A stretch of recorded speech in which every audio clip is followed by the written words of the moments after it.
खुदावंद मसीह यीशु में मेरे अजीजों, मैं प्रभु यीशु मसीह के जिंदा मुबारक नाम में आप सबको सलाम अर्ज करता हूं और आज की इस रूहानी संगति में आपका स्वागत करता हूं। प्रियजनों, आप हमेशा मेरी दुआओं में रहते हैं और मैं आपका भी शुक्रगुजार हूं कि आप भी हमेशा मेरे लिए दुआ करते हैं। खुदा आप सबको बहुत सी बरकत से आसूदा करे। आज के अच्छे दिन के लिए परमेश्वर का धन्यवाद करते हैं। और आज जो कलाम मेरे और आपके सीखने के लिए है, इब्रानियों की पत्री 3 अध्याय 7 से 12 पद में आपके सामने पढ़ रहा हूं। आप अपनी बाइबल में जरूर देखिएगा, इब्रानियों 3 7 से 12।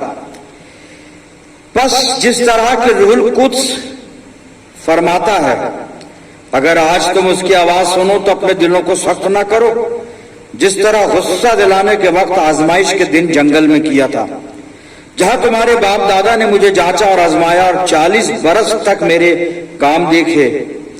इसलिए मैं उस पुष्ट से नाराज हुआ और कहा कि इनके दिल हमेशा गुमराह होते रहते हैं और इन्होंने मेरी राहों को नहीं पहचाना। चुनांचा मैंने अपने गजब में कसम खाई कि ये मेरे आराम में दाखिल ना होने पाएंगे। आए भाइयों, खबरदार, तुम में से किसी का ऐसा बुरा और बेईमान दिल ना हो जो जिंदा खुदा से फिर जाए। खुदावंद की बरकत उसके पाक कलाम के पढ़े जाने पर और सुने जाने पर हो, आमीन। आइए दुआ करें। खुदावंद प्यारे आसमानी बाप, हम सब तेरे बच्चे तेरे पाक कदमों पर मौजूद हैं कि तेरे जिंदा मुबारक कलाम को सुने, समझे, सीखें और अपनी जिंदगियों में से जज्ब करें। हम में से हर एक को पाक रूह का मसा अता फरमा कि जब ये वचन का बीज हमारे दिल की जमीन पर गिरता है, हमारी जिंदगियों में जड़ पकड़े और बेशुमार फल लाने वाला हो सके। खुदा बाप, जब हम तेरे मजबे पर से उठकर रुखसत होते हैं तो उससे बहुत सी रूहानी बरकत लेकर जाने वाले हों। हमारे चारों तरफ अपने पाक फरिश्तों की सेना का बाड़ा बांधना कि शैतान किसी भी तरह से दखल अंदाजी ना कर सके।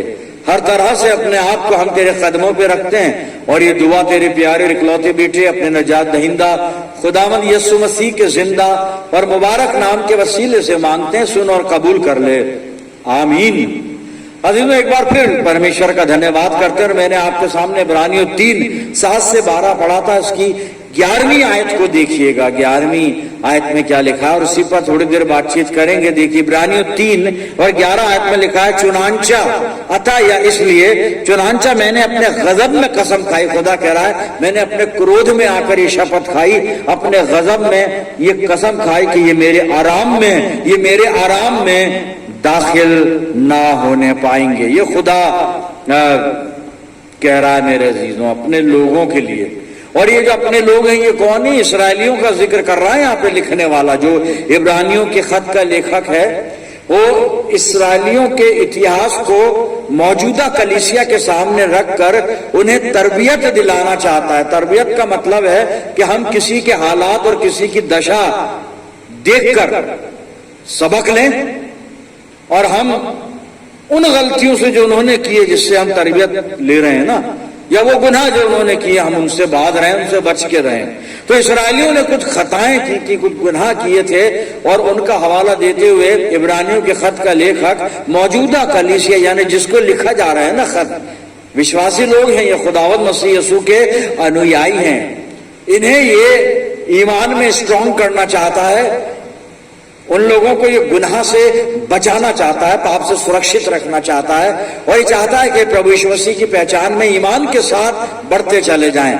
और फिर सबसे बड़ी बात, ये इन लोगों के दिलों में, दिमाग में एक बात बिठाना चाहता है कि प्रभु यीशु मसीह सर्वोपरि है और उद्धार केवल प्रभु यीशु मसीह पर विश्वास लाने से मिलता है।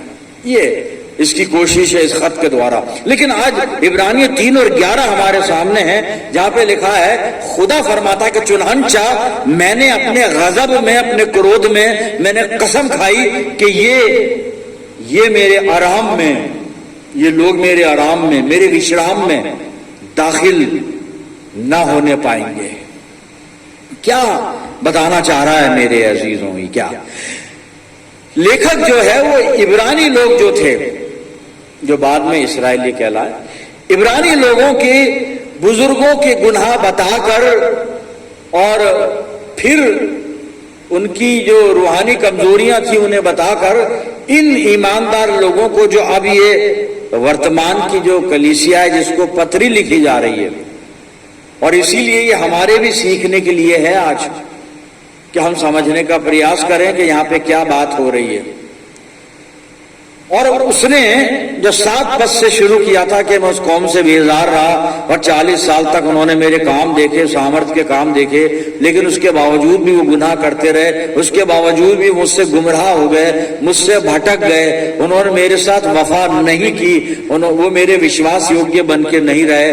और उनका हाल बताकर, उनका इतिहास बताकर उन इब्रानी लोगों का, और तभी 11वें पद में परमेश्वर कहता है कि फिर इसलिए मैंने अतः मैंने अपने क्रोध में आकर शपथ खाई, मैंने गुस्से में आकर, मैंने अपने गजब में आकर ये कसम खाई कि ये मेरे आराम में दाखिल होने ना पाएंगे। खुदा का मकसद ये था उनको मिस्री गुलामी से छुड़ाकर कि कनान देश में ले जाकर बसे और कनान देश की आशीषों को वो हासिल करें, वहां पे आराम से सुकून से रहे। वो ये परमेश्वर की योजना थी अपने लोगों के लिए, इस्राएली लोगों के लिए जो पहले इब्रानी कहलाते थे। और खुदा उन्हें मिस्री गुलामी से आजाद करा के मूसा की रहनुमाई में, उसकी अगुवाई में लेकर चलता है। 40 साल बयाबान में ये सफर करते रहे और वहां इन्होंने परमेश्वर के साथ ढिठाई की, पाप किया, परमेश्वर के विरोध में बड़बड़ाते रहे, कुड़कुड़ाते रहे, उसकी शिकायत करते रहे, कभी खुदा के कामों के लिए उसका धन्यवाद नहीं किया, खुदा से खुश नहीं रहे। ये हमेशा अपने लस्ट में ये बस पढ़कर और तरह तरह की गलतियां और गुनाह ये करते रहे मेरे जी। और फिर खुदा कहता है कि मैंने अपने कहर में, गज़ब में आकर मैंने कसम खाई, ये मेरे आराम में दाखिल नहीं होने पाएंगे। बाइबल जब ओल्ड टेस्टामेंट को हम पढ़ते हैं तो मेरे अजीजों हम देखते हैं कि इस्राएली 40 साल बयाबान का सफर करने के बाद परमेश्वर की दृष्टि में ग्रहण योग्य नहीं ठहरे और वहां पे जंगल में 22 लाख लोग मर के ढेर हो गए। और केवल वो जनरेशन वहां से निकल कर आई थी, बड़ी जनरेशन, बच्चे नहीं छोटे, उसमें से यहोशू और कालेब कनान में पहुंचे थे, अन्यथा वो 22 लाख मर गए थे और उनकी जो नेक्स्ट जनरेशन थी वो फिर कनान में दाखिल हुई थी। वो फेल हो गए वहां पर इस्राएली, प्रभु के साथ उन्होंने वफादारी नहीं की, साहब उसकी आज्ञाओं का उल्लंघन करते रहे, पाप करते रहे। फिर हम यहोशू की पुस्तक में आ जाएं, वहां पे एक दूसरा स्टेप आता है। वो इस्राएली तो जंगल में मर के ढेर हो गए जो वहां से निकले थे यहोशू कालेब को छोड़कर, और वो परमेश्वर की दृष्टि में ग्रहण योग्य नहीं ठहरे। और यहोशू के साथ एक जनरेशन है, वो कनान देश में जाने को तैयार है, वह कनान में लेकर भी जाएगा यहोशू तो क्या ले जाएगा, खुदा लेकर जाएगा, लेकिन खुदा ने ये अगुवाई, रहनुमाई यहोशू को सौंपी है। और कनान देश में ये रहेंगे भी, खुदा इनको बसाएगा कि आराम से सुकून से रहे। लेकिन ये वहां पे ज्यादा दिन आराम और सुकून से नहीं रह सके, क्योंकि अब इस जनरेशन ने भी परमेश्वर के विरुद्ध पाप किया। मैं शॉर्ट में बता रहा हूं, बहुत ज्यादा इसको अनफोल्ड नहीं करूंगा मैं।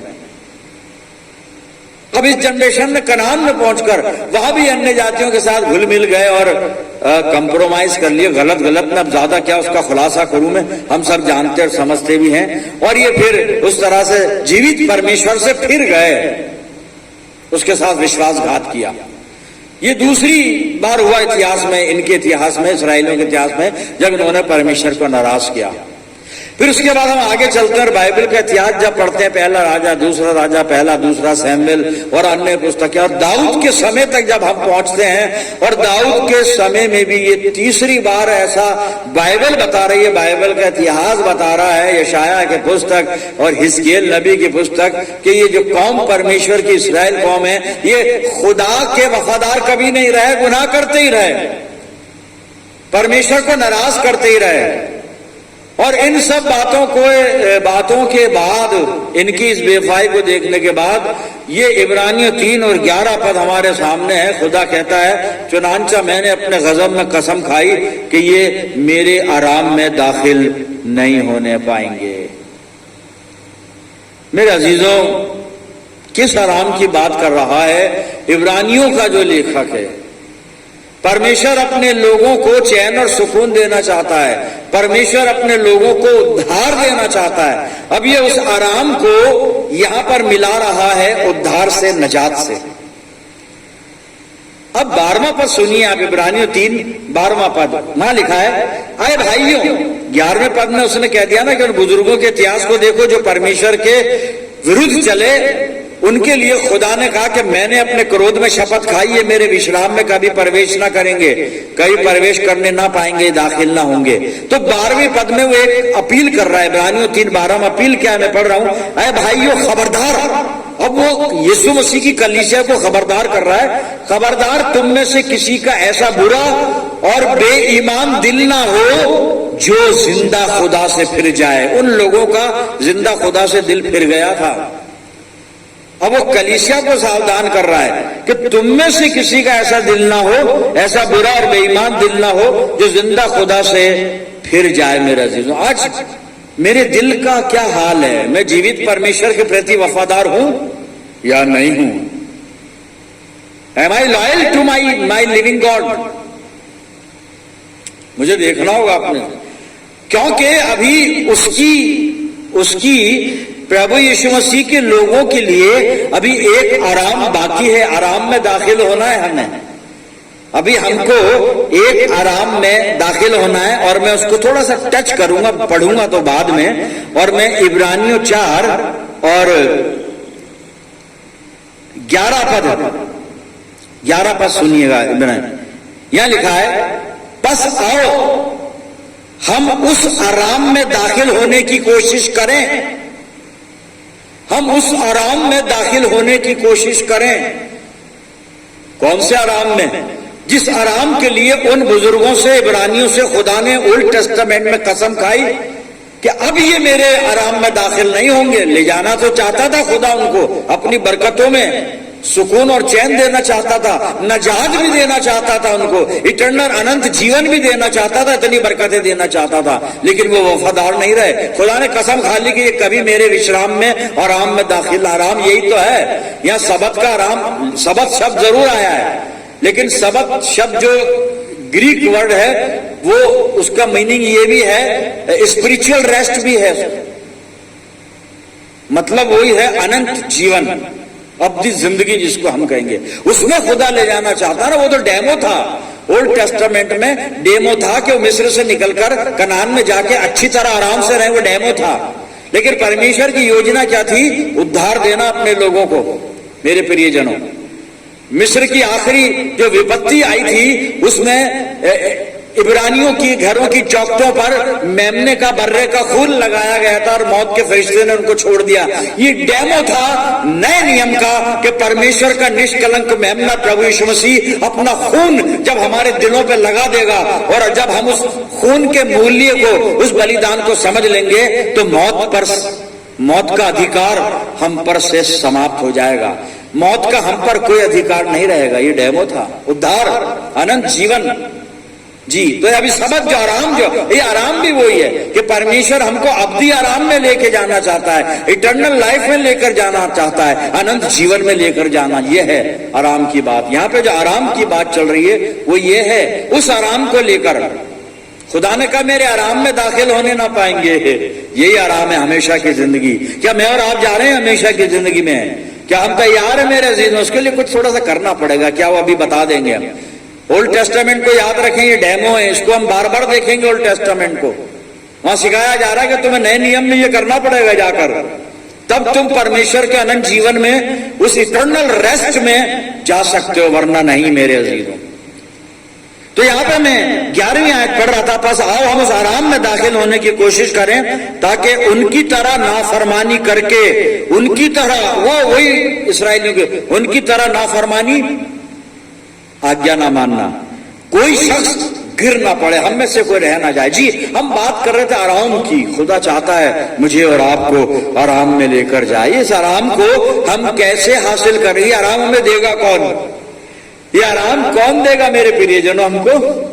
खुदा की तो योजना है, तो खुदा डायरेक्ट इन्वॉल्व नहीं होता उद्धार में।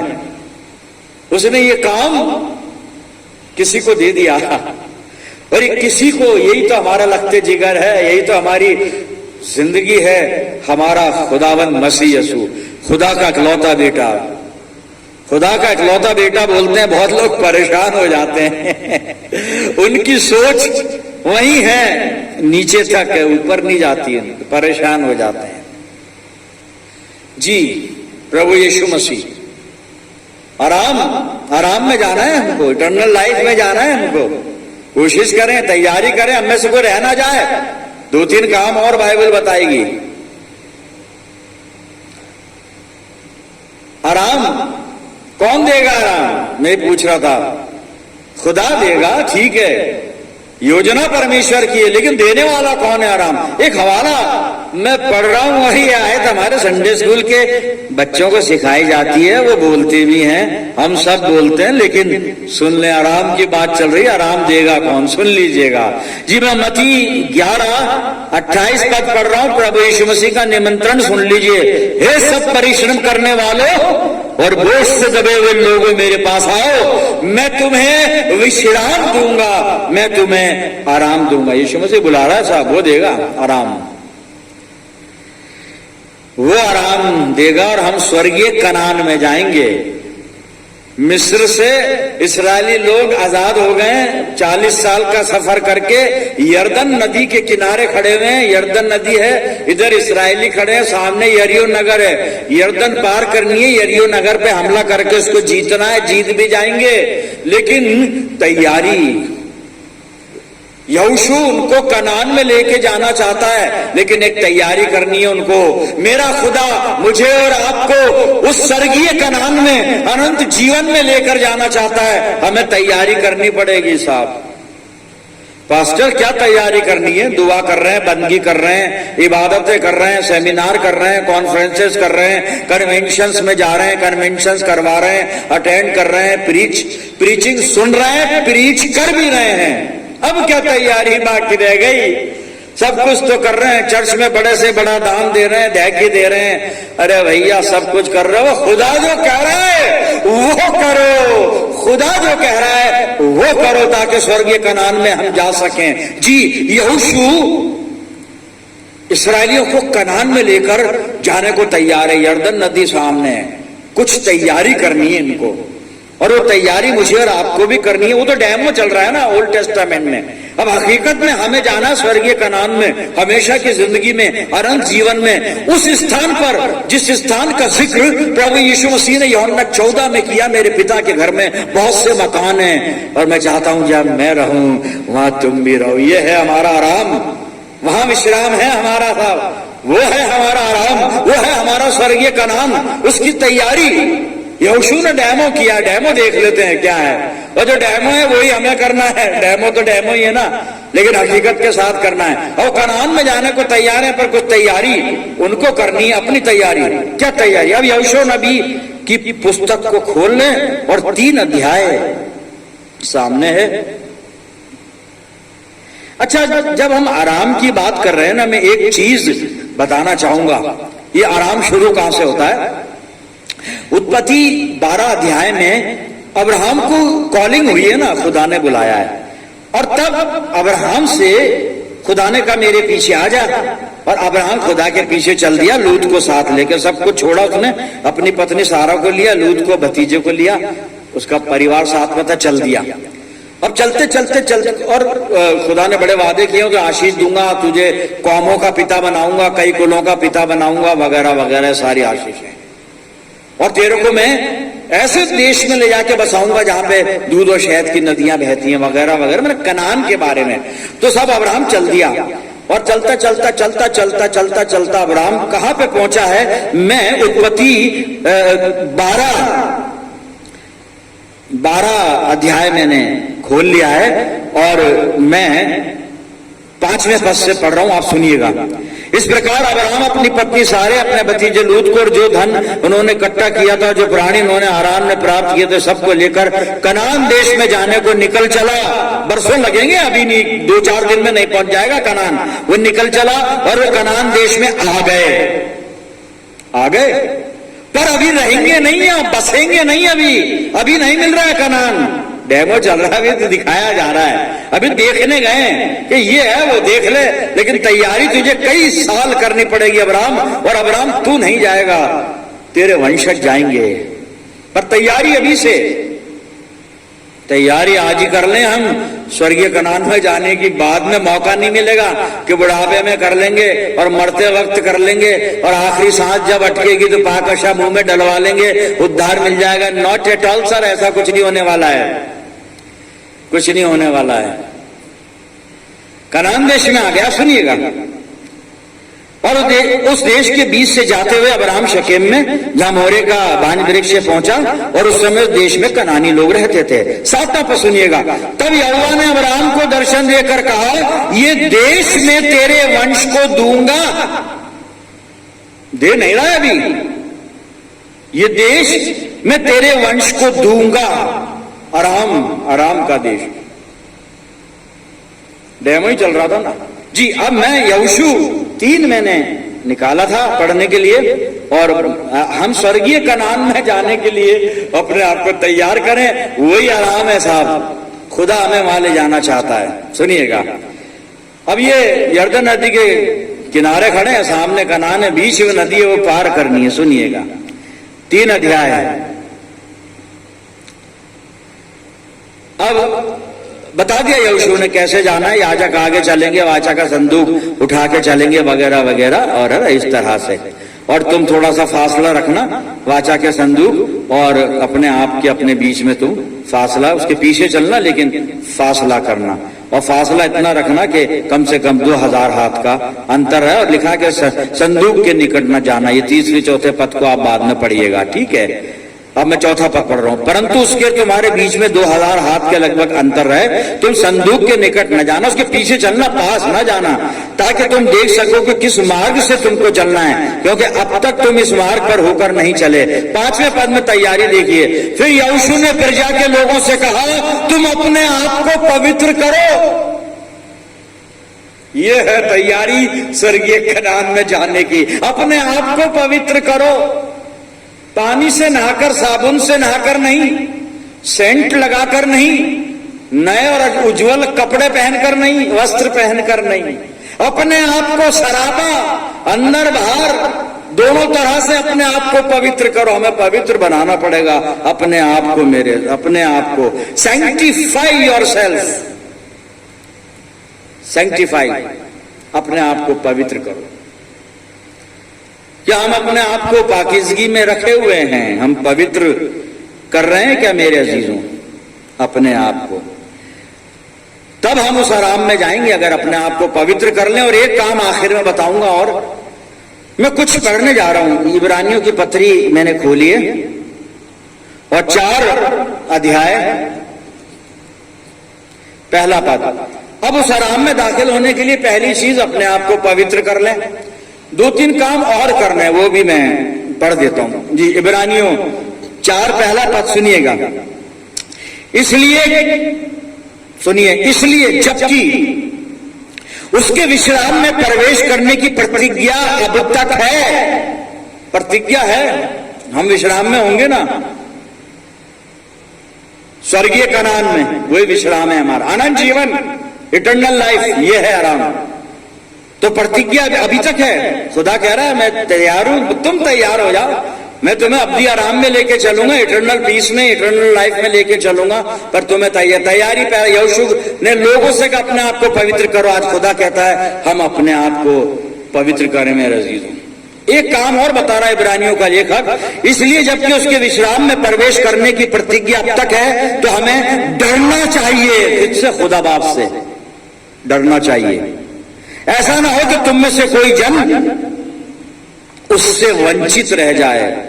डरना चाहिए साहब, डरते नहीं हम, गलत काम करते हैं, गुनाह करते हैं कि खुदा देख नहीं रहा। खुदा सब देख रहा है, पर हम सोचते हैं कि नहीं कुछ नहीं होगा। पादरी लोग तो ऐसे ही डराते रहते हैं, हम क्यों डराएंगे भाई? हम किसी को नहीं डराते हैं। इंसान तो अपने गुनाहों से डरता रहता है। आदम गुनाह करते झाड़ी में डर के मारे छुप गया, और इंसान तो खुद डरा हुआ है, अपने आप से डरा हुआ है। मनुष्य अपने आप से डरा हुआ है। पानी पीने से पहले भी सोचता कौन सा पानी पी रहा हूं, एक्वागार्ड का है या नहीं है, बिस्लरी का है या नहीं है, साफ पानी है या नहीं है। पानी भी नहीं पी सकता, इतना डरा हुआ है इंसान। खाना तो छोड़िए साहब, वो तो बहुत बात की बात है। जी, डरना चाहिए, पवित्र कर लें, परमेश्वर से डरें। उसके बाद 11वीं आयत में पढ़ रहा हूं, इब्रानियों 4:11, क्या लिखा है यहां पे? अतः हम उस विश्राम में प्रवेश करने का प्रयत्न करें, कोशिश करें। ऐसा ना हो कि कोई जन उनके समान, उन्हीं का हवाला दिया जा रहा है इस्राएलियों का, उनके समान आज्ञा ना मानकर गिर पड़े, फेल हो जाए विश्वास में और परमेश्वर की दृष्टि से हमेशा के लिए गिर जाए। मेरे जी, एक काम और करना है हमको। फिलिपियों की पत्री मैंने निकाली,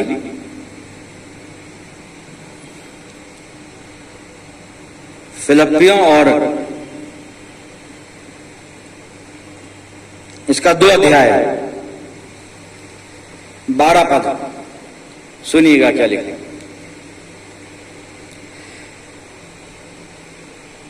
इसलिए हे मेरे प्रियो, पौलुस कह रहा है, जिस प्रकार तुम सदा से आज्ञा मानते आए हो, वैसे ही अब भी न केवल मेरे साथ रहते हुए, पर विशेष करके अब मेरे दूर रहने पर भी डरते और कांपते हुए अपने अपने उद्धार का कार्य पूरा करते जाओ। अपने अपने उद्धार का कार्य हम पूरा करते जाओ। उद्धार का कार्य वही कार्य, स्वर्गीय कनान में दाखिल होने का, प्रवेश पाने का जो तैयारी हमें करना है, जो प्रयास करना है, जो परिश्रम करना है, वो करते जाएं। पवित्र कर लें अपने आप को, परमेश्वर से डरते रहें और अपने उद्धार का कार्य करते जाएं। खुदा कहता है हमें आराम में लेके जाएगा, वो तो नहीं गए, और खुदा ने कसम खा ली कि ये जाएंगे ही नहीं गए साहब। वो हमारे लिए अपॉर्चुनिटी है, इस अपॉर्चुनिटी को मिस मत करिए प्रियजनों। खुदा मुझे और आपको लेके जाना चाहता है उस स्वर्गीय कनान में। अपने आप को तैयार कर लें। आइए दुआ करें। पिता परमेश्वर, हम धन्यवाद करते हैं तेरी सच्ची और जीवित प्रतिज्ञाओं के लिए। परम पिता परमेश्वर, हम धन्यवाद करते हैं कि तू प्रभु यीशु मसीह के द्वारा हमको स्वर्गीय कनान में, चिरस्थायी विश्राम में, हमेशा की जिंदगी में, अनंत जीवन में लेकर जाने को तैयार है। बशर्त ये कि हम अपने आप को पवित्र करें, तेरा भय माने और अपने उद्धार के कार्यों को पूरा करते रहें। हमको पवित्र आत्मा की अगुवाई दे पिता कि हम तेरी इच्छा का पालन करें। प्रभु जी, मैं दुआ करता हूं जितने लोग इस प्रार्थना में मेरे साथ हैं, इन सबको अपनी आशीषों में रखना, अपने अनुग्रह में रखना। खुदा बाप, हम सब मिलकर पूरी दुनिया के लिए दुआए खैर मांगते हैं। आसमानी बाप अपनी जिंदगियों को हर तरह से तेरे अधिकार में देते हैं और ये प्रार्थना तेरे प्यारे पुत्र अपने उद्धार करता प्रभु यीशु मसीह के जिंदा मुबारक नाम के वसीले से मांगते हैं। सुन और कबूल कर ले, आमीन।